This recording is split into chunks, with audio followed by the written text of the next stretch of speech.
Atos, capítulo 5. A gente vai ler do verso de número 1 até o verso de número 11,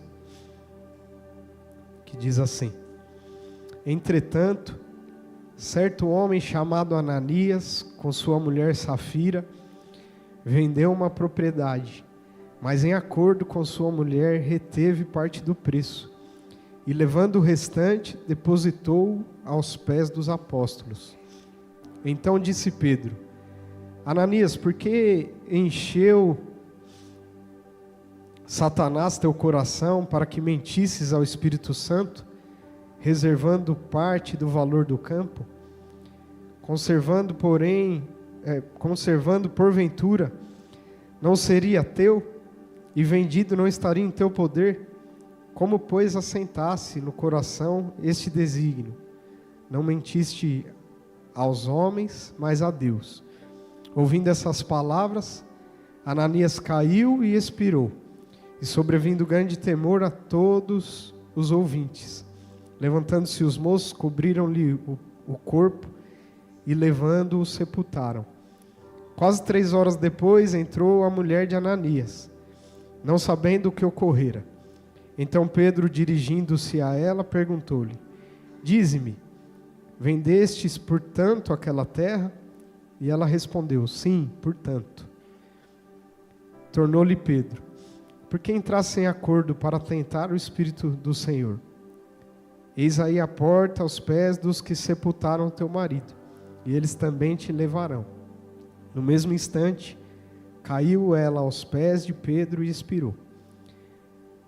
Entrando os moços, acharam-na morta, e levando-a, sepultaram-no junto do marido.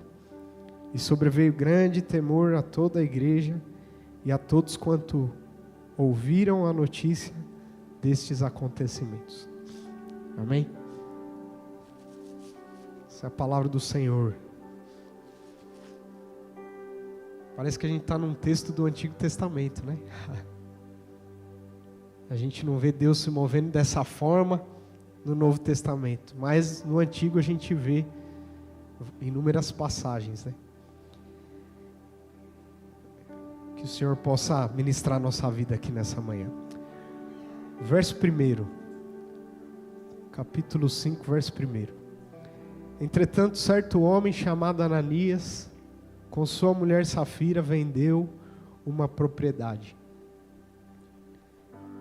Aqui a gente sempre vai, né, meditando, orando e buscando no Senhor palavras que possam ministrar a nossa vida, e algumas nos confrontam, algumas nos exortam, nos alegram, muitas até nos abatem, mas quando Deus abate, abate para levantar, é na verdade.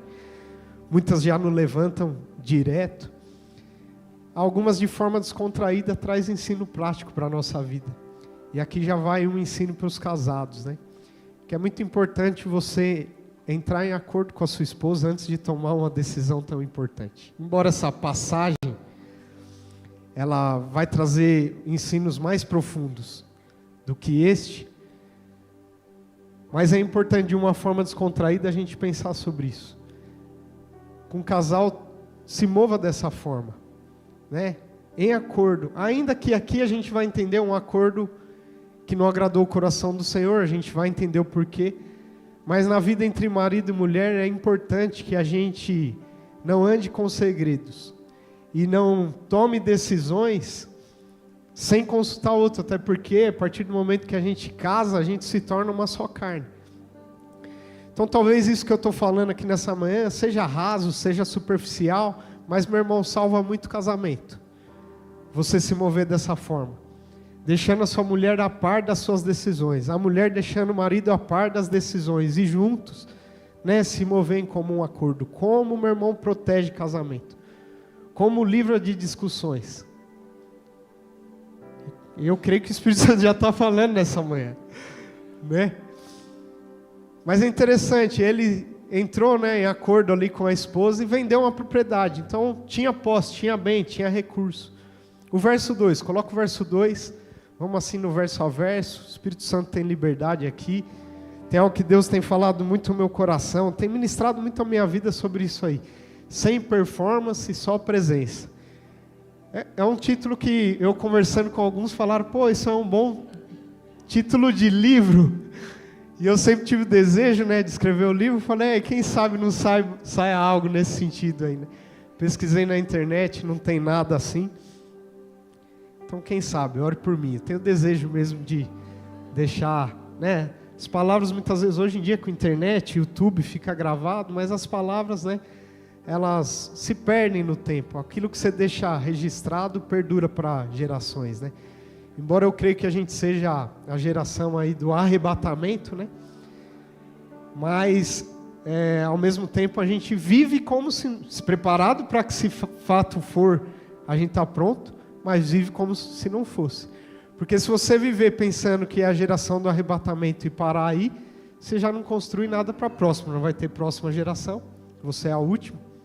Agora, quando você vive preparado para que a volta de Jesus aconteça, esteja pronto, mas também se mova de uma forma como se ela não acontecesse, você está construindo algo para aqueles, né, que estão por vir, eu sei que o Espírito Santo está aqui, está ministrando nossa vida. Então, uma vez eu vi um pregador falando e eu achei interessante o exemplo. Olha para as igrejas antigamente, que catedral, não é verdade? Quantos anos de construção. E aí a gente vê aqueles prédios, né? Monumento, né? Se torna até ponto turístico. Mas porque sabia que estava construindo para a geração. Hoje a gente pega qualquer galpão, pinta de preto, né? Levanta o altar e vira igreja. Rapidinho a igreja está pronta. A gente fez o primeiro culto aqui 1 mês depois que pegou a chave. Você pode dar uma glória a Deus também por isso, né? Que não tem problema, mas é importante, é interessante a gente pelo menos parar e pensar sobre isso. O que a gente está construindo, né? Para a próxima. E talvez a gente tenha tanto perdido esse senso de continuidade, que a gente vê assim, até o Espírito Santo está aqui, está fluindo, vou deixar ele, né, conduzir.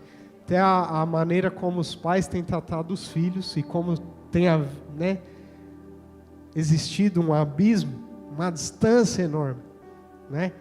E a gente vê hoje a geração dos que têm, né, sido gerados nesse período, o quanto estão um pouco mais perdidos do que nós estivemos e como a geração anterior a nós estávamos mais, e a gente vai vendo, cada geração, mas que Deus possa resgatar nosso coração, né?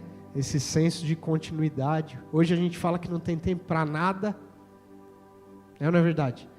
Só que hoje você, com 1 minutinho, você faz uma comida no micro-ondas. Antigamente não tinha isso. Hoje máquina de lavar, você coloca lá, ela lava e seca. Como que lavava antigamente?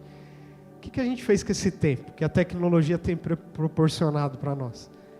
Faz sentido ou não? Eu vim aqui como profeta nessa manhã também. Deus fala, deixa Ele falar. E assim, tantas coisas têm nos dado a possibilidade de ter mais tempo, mas a nossa fala é que a gente não tem tempo.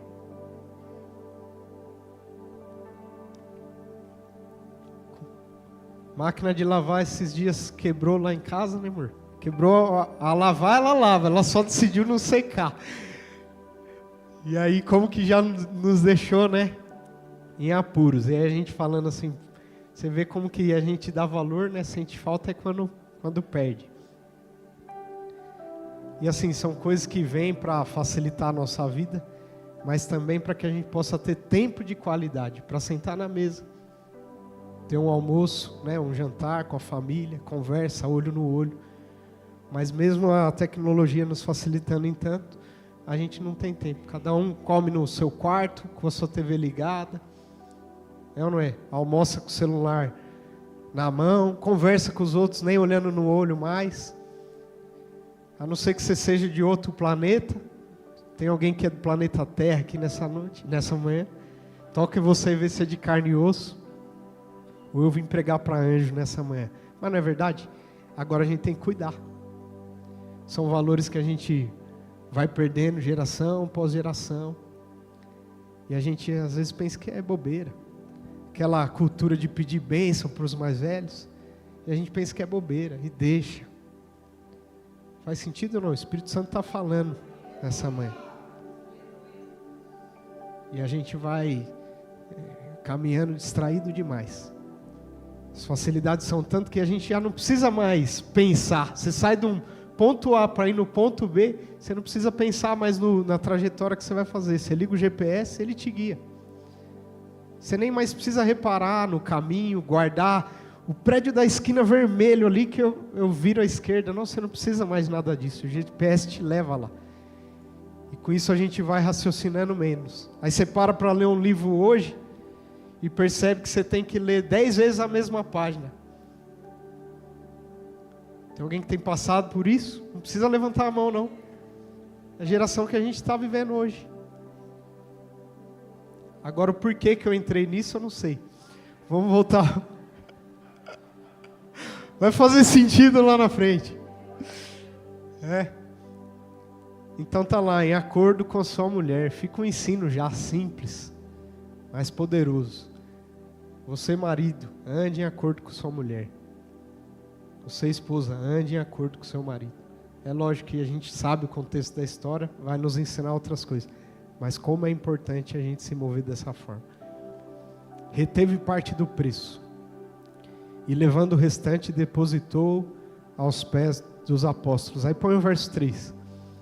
Então disse Pedro, olha que interessante que Pedro vai dizer: Ananias, por que encheu Satanás o seu coração? Quem foi que encheu o coração de Ananias? Satanás. É Pedro que está dizendo. Por que encheu Satanás o seu coração? Agora, vou te fazer uma pergunta. Ananias roubou as ofertas da igreja? Porque na nossa cabeça a gente pensa que se o Satanás entrar no coração de alguém, encher o coração de alguém, é para trazer um dano miserável. Ele vai roubar as contribuições e você vê que ele ofertou. Às vezes a gente pode estar fazendo a obra de Deus, mas com o coração... Você já entendeu, não preciso nem falar. É por isso que eu preciso ter o cuidado. Satanás encheu o coração de Ananias, e Ananias ainda assim ofertou, meu irmão. E foi uma oferta generosa, ainda que ele tenha retido uma parte. Ananias fez mais do que talvez eu tenha feito nesse ano de 2025. Porque nesse ano de 2025 eu não vendi propriedade. E não segurei uma parte e depositei outra. Não dei essa oferta, embora eu tenha esse desejo, mas em 2025 eu não me movi dessa forma. Talvez se eu olhar para trás em 2024, também não me movi dessa forma. Talvez muitos de nós, a gente também não se moveu. Ele fez mais, só que não tem a ver com fazer mais ou fazer menos. É aquilo que a gente sempre ministra quando a gente tem a oportunidade de falar sobre oferta, dízimo, sobre contribuição. É a intenção com que você faz. Deus, ele pesa a intenção. A Bíblia diz, se eu não me engano é Marcos ou Lucas, no final lá do livro, a oferta da viúva, né? É Lucas, se eu não me engano, 21. A Bíblia diz assim que Jesus estava do lado do gasofilácio.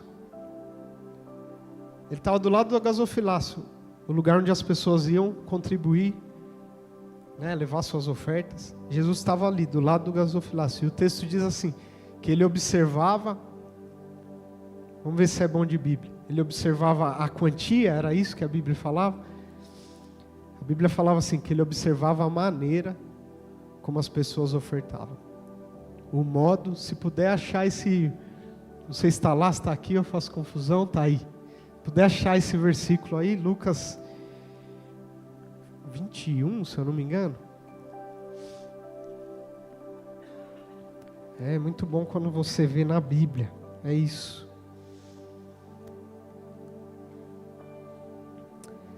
Então Lucas 21 não vai usar a palavra, né, que eu disse. Põe Marcos 12.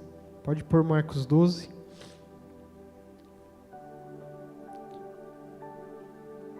Marcos 12, 43, 41. Quem achou aí já sopra já.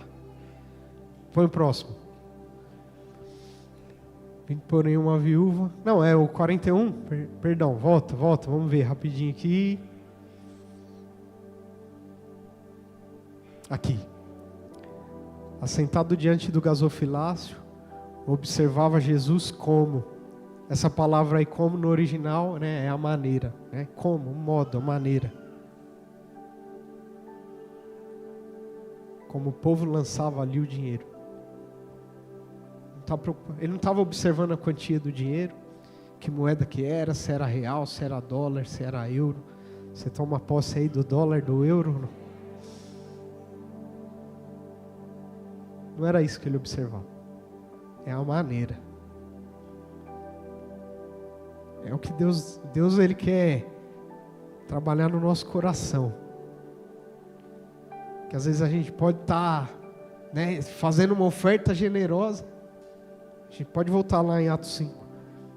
Porque a oferta de Ananias e Safira foi uma oferta generosa. Só que com o coração apoiado no lugar errado. O próprio Pedro vai falar assim: não era seu? Quando você vendeu não estava em sua posse. O problema não foi reter. Você se movia do jeito que você bem entendia. Era seu, você vendeu, estava na sua posse. Você é que decide, você não é obrigado a dar nada. Você não é obrigado a dar tudo. Mas o que você não pode fazer? É você dar uma parte, querendo mostrar ou fingindo como se estivesse dando tudo. E meu irmão, essa palavra aqui, ela é mais profunda do que a gente pode imaginar. Pelo menos para mim. Porque quantas são as áreas na minha e na sua vida. E eu não vou nem falar, vou falar para mim.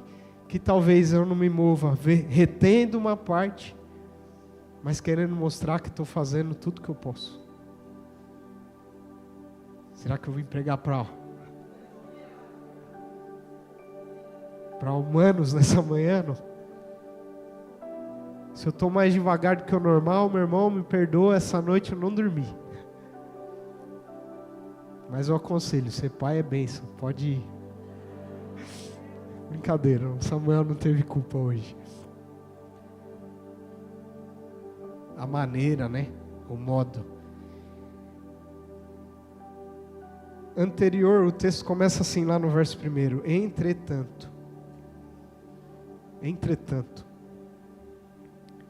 Então é uma continuação do que vem antes. O que vem antes é o que a gente pregou no último culto.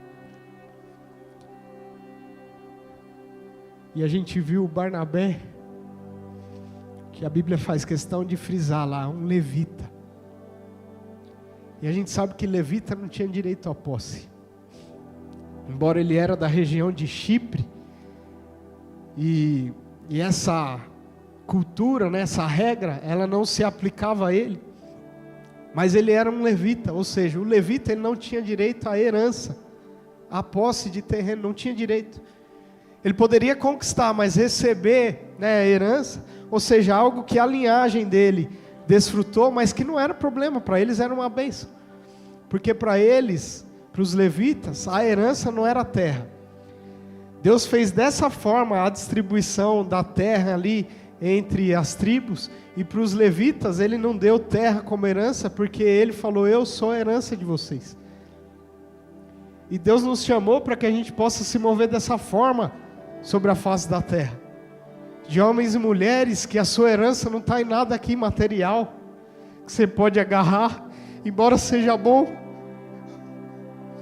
mas seu maior bem, sua maior paz, sua maior herança é a presença de Deus, e o desejo do Senhor é que Ele seja a sua herança, ainda que Ele deseja que você venha ser abençoado e se mova dessa forma, mas Ele deseja ser sua herança, a sua maior posse, o seu maior recurso. Só que ele era um levita, e ele tem um campo, era dele, ele tinha aquela terra, mas o texto diz que ele abriu mão de tudo, ele não foi obrigado, ele vendeu e deu tudo, não reteve uma parte, ele entregou tudo. Só que a questão não era o fato de entregar tudo, mas ele desejou entregar tudo, e aquilo era real, ele não estava gravando para os outros ver, não estava querendo simplesmente deixar uma imagem na internet, passar uma mensagem. Ele era aquilo ali, aquilo que estava acontecendo com ele era real, e ele manifestou, porque não tem como se esconder algo que Deus está fazendo lá dentro, não tem como esconder. Quando Deus faz lá dentro, meu irmão, do lado de fora as pessoas veem. Quando Deus transforma, mexe lá dentro, meu irmão, a sua forma de tratar com as pessoas muda, a sua forma de se portar nos ambientes muda, os lugares que você começa a frequentar muda. É natural manifestar isso. Por isso que o nosso desejo sempre é: Senhor, muda aqui dentro, trabalha de dentro para fora. Só que Ananias viu, Barnabé fez essa oferta, e como aquilo deixou todo mundo admirado, e ele: eu quero essa admiração também. Eu também quero ter essa fama de alguém que se move desprendido, generoso. Eu quero que as pessoas me vejam dessa parte. Mas ele chega com a mulher lá no secreto, lá em casa, não sei, no particular, fala assim: ó, vamos reter uma parte. Meu irmão, eles podiam ter decidido isso, não tinha problema nenhum. Vendeu por 100, vamos segurar 30, vamos ofertar 70. Só que quando eles chegam lá e falam: nós vendemos por 70, e está aqui os 70. E aí a gente vê querendo passar uma imagem, viver de aparência. E essa palavra, ela nos leva a uma passagem que relata: Jesus, ele se depara com uma figueira, que a Bíblia diz que não tinha fruto. Mas ele, com fome, olhou a figueira e viu a figueira cheia de folhas. E aí ele falou assim: vou me aproximar, né, para ver se ela tem fruto. E ele chega diante daquela figueira e não tinha fruto. Mas as folhas anunciavam que ela tinha algo que ela não tinha. E as folhas também serviam para esconder aquilo que ela não tinha. E o texto é bem claro quando diz que não era tempo de figos. Você sabe que tem época que a figueira vai dar figo, tem época que não, que é normal não dar fruto. Tem época que na sua vida você vai ser frutífero, tem época que não, é normal. E Deus não tem problema com isso. São as estações da nossa vida que Deus tem. É problema com a hipocrisia,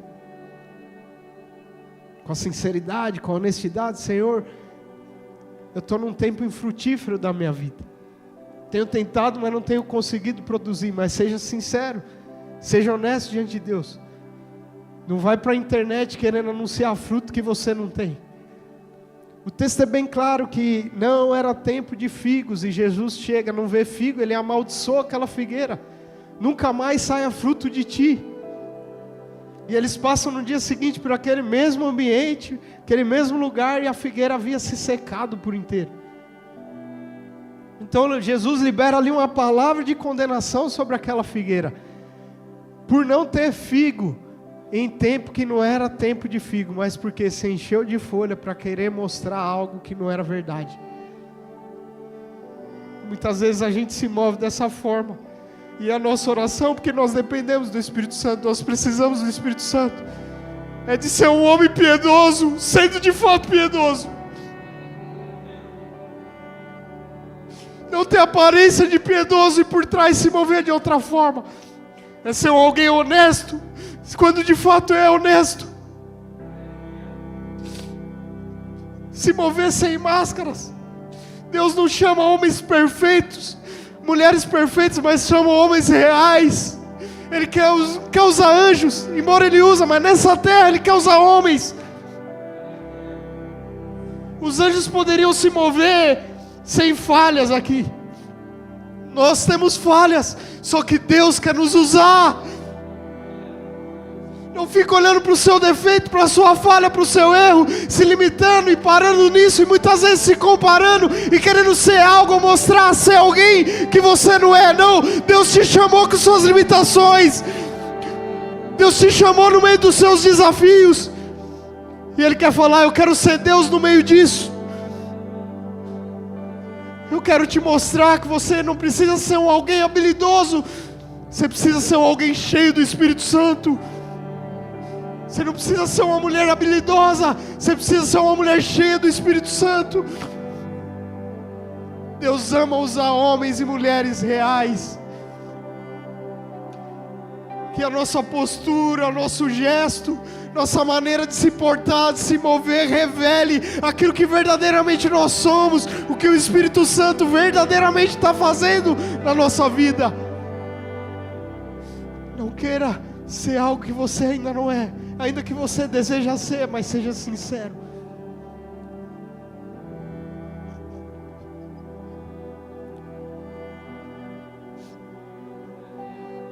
Quando Deus chamou o Thales, Ele chamou o Thales. Ele não quer usar uma pessoa que o Thales admira. Ele quer o Thales por inteiro. Ele quer o Jefferson por inteiro. Deus te quer por inteiro.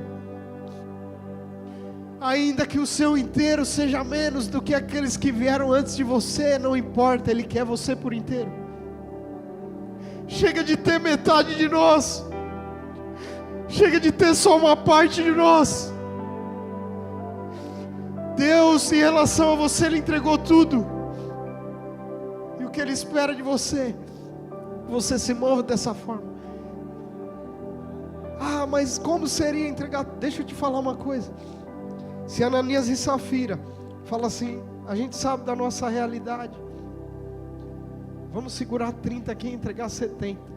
Chegasse para Pedro e falou, a gente vendeu por 100. Só que nós temos responsabilidades. A gente tem uma demanda. Tem algo que depende de nós. E a gente vai ficar com 30, mas está aqui 70. Estava sendo sincero e entregando tudo dentro daquilo que ele podia. E não tinha problema nenhum nisso. E talvez hoje a gente olharia para Ananias e Safira de uma maneira diferente. Tão exemplar como foi Barnabé. Mas o problema é que a gente é tentado a dar 70, falando que está dando 100. Mas que esse espírito caia por terra no nome do Senhor Jesus. E que se o que você pode dar é 70, dê os 70, porque nisso você está dando tudo naquilo que você pode. E Deus te chamou para que você seja inteiro. Por completo.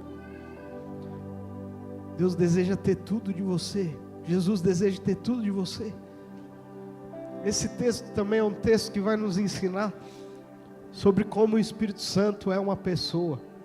Porque você não mente para uma força. Muitos acreditam que o Espírito Santo é uma força. Mas você não mente para uma força. Você mente para uma pessoa.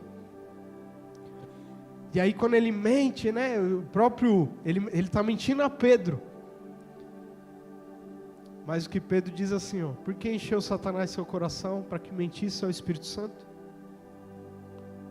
Aí lá na frente ele diz assim, você não mentiu a homens, você mentiu a Deus. Ou seja, o Espírito Santo é Deus. Ele é uma pessoa e Ele é Deus. Assim como Jesus é Deus, assim como o Pai é Deus. Então, meu irmão, que a gente possa encontrar viver de fato isso, uma vida de temor, diante da presença do Senhor, diante da presença do Espírito Santo. Que a gente não tenha uma conversa em casa e na rua tenha outra. Que a gente tenha uma conversa na igreja e lá no trabalho outra.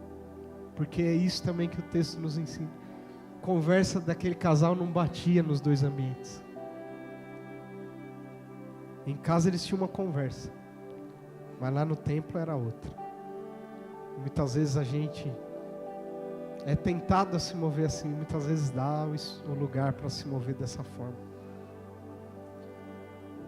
Porque encheu Satanás o seu coração para que mentisse o Espírito Santo, reservando parte do valor. Põe o próximo versículo, verso 4.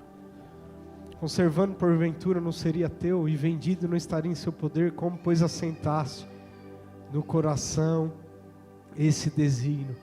Aqui, ó, não mentistes a homens, mas mentiste a Deus. Só que quando Ananias falou, ele chegou ali falando a Pedro.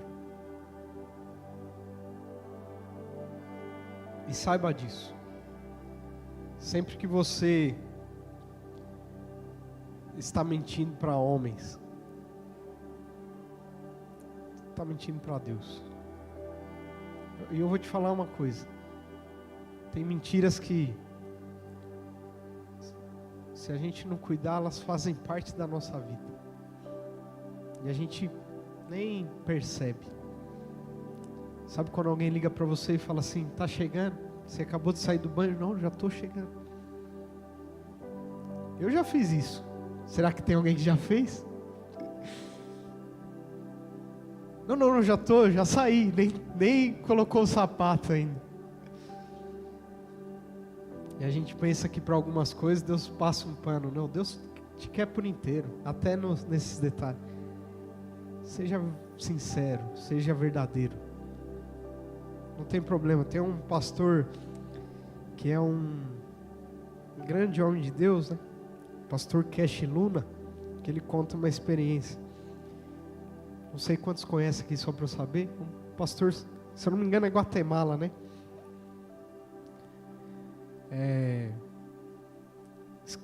Escreve um livro em honra ao Espírito Santo. Um bom livro, indico a leitura. E aí ele conta a experiência. Acho que uma vez um membro lá ligou para ele, era tipo assim umas 11, eu não lembro certinho, mas era tipo assim, imagina umas 11 da manhã, e toca o telefone e ele estava dormindo. E aí o pastor dormia até 11 horas. E quando aí ele pega e atende, aquela voz de cobertor, sabe? Aquela voz de sono. Ô pastor, eu te acordei? Sim, você me acordou. Ele falou, é algo importante? Ah, não, então você me liga depois. Pegou e desligou. E aí ele compartilha, no livro ele deixa relatado. Muitos de nós teríamos vergonha de ser verdadeiro, porque acordar 11 horas, não é verdade? Só que ele falou, só que eu sei a noite que eu tive. Eu não dormi à noite. Aliás, eu estava numa casa visitando uma pessoa e orando, enfim, e a hora que eu podia dormir era aquela. Só que quantos de nós não seria tentado? Porque não é verdade. Minha irmã, se ela ver esse vídeo, ela tem a habilidade de acordar meio-dia e não tem problema para ela, não está nem aí. Mas rapaz, para mim é um desafio. Se um dia eu acordo tarde, confessar aquilo, que é um pecado absurdo, né? Se acordar mais tarde.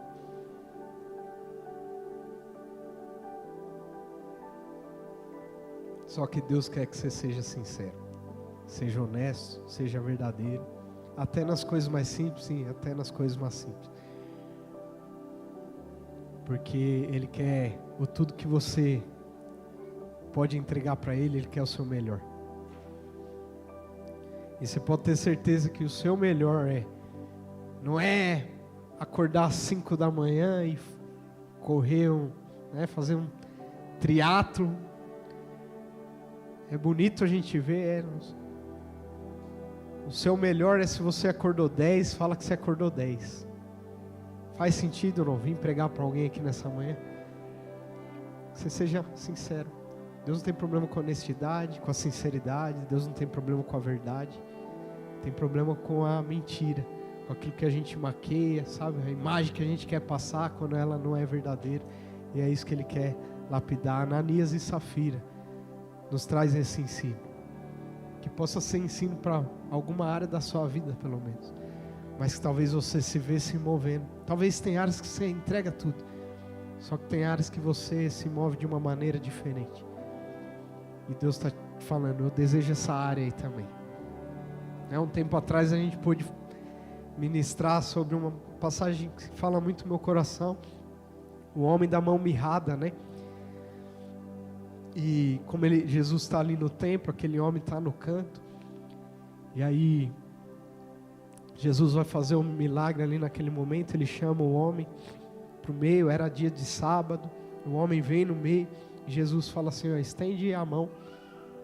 E aí, diante, de toda a sinagoga ali, aquele homem da mão mirrada, ele vai estender a mão, assim. E o texto diz que na hora ela foi curada, a mão. Aconteceu um milagre ali.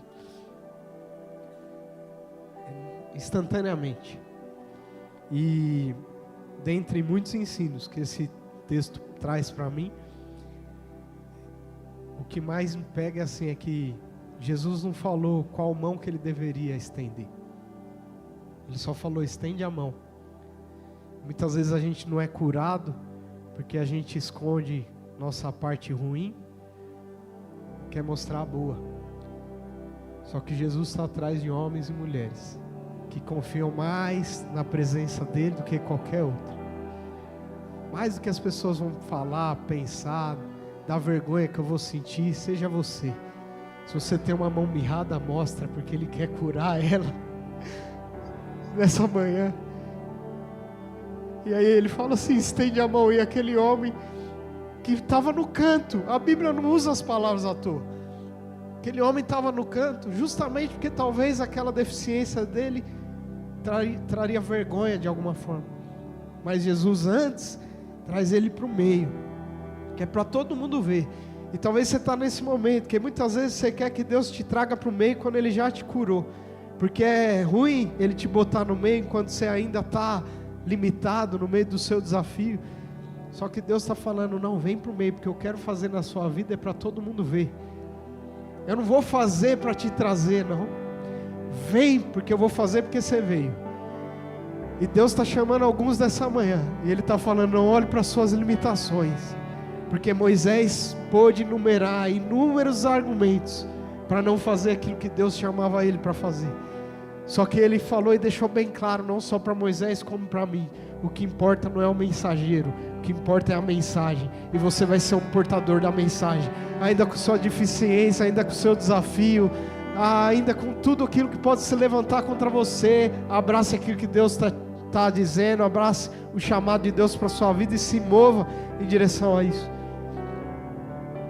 E aí ele fala, estende a mão. E aí uma decisão, vou mostrar a boa? Se eu mostro a boa, eu estou garantido. Ninguém vai tirar sarro de mim, minha vergonha não vai ser exposta. Será que eu mostro a boa, mas também não saio curado?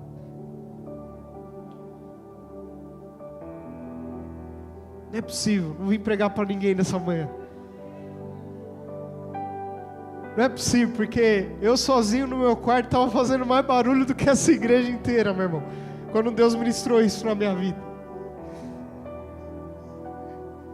E Deus está falando, não importa que sua mão seja mirrada, mas mostra ela, porque eu tenho o poder de curar, tenho o poder de te libertar. Seja inteiro. Não se mova como Ananias, não se mova como Safira, se mova como Barnabé. Não dá para viver o avivamento de Atos 4 com o coração de Atos 5. Deus quer transformar seu coração.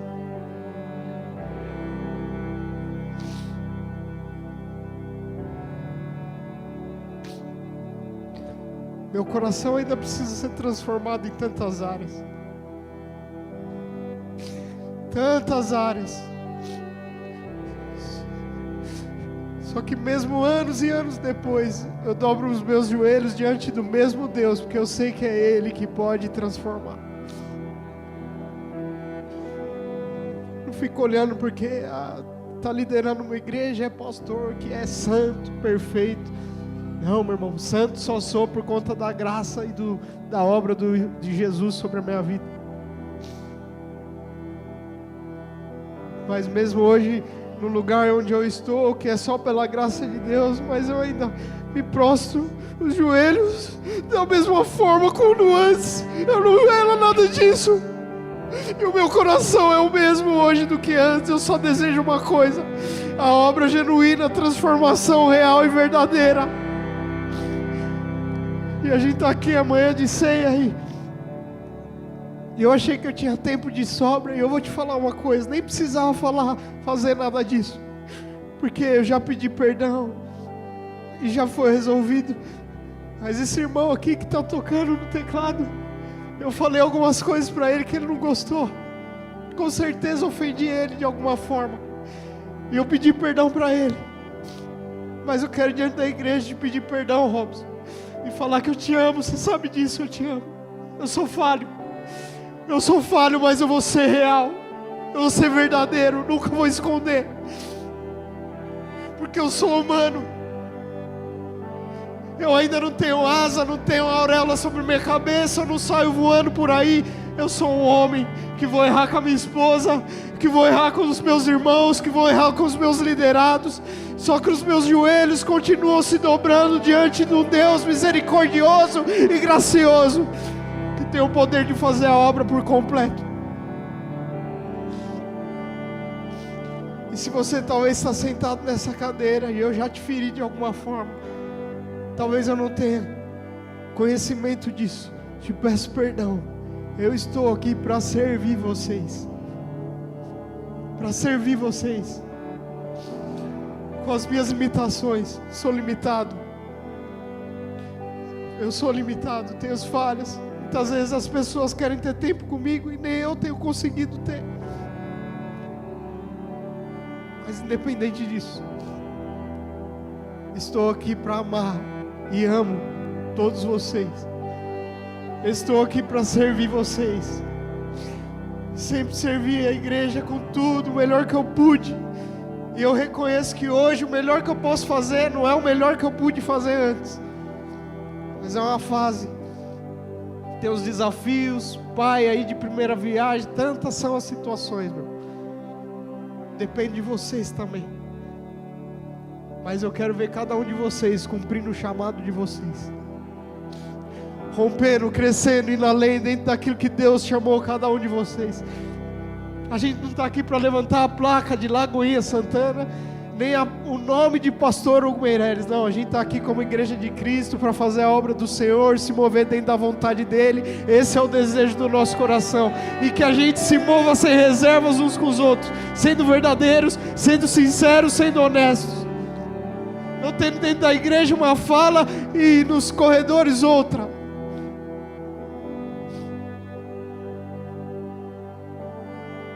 Verdadeiros homens e mulheres sinceros, que são reais,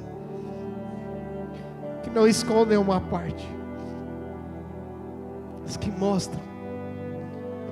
O problema não foi reter 30, entregar 70, tendo vendido por 100, embora isso é uma ideia que a gente constrói.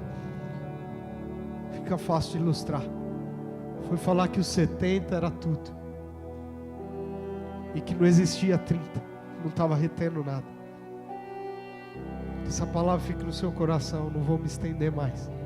Quero te convidar a ficar de pé.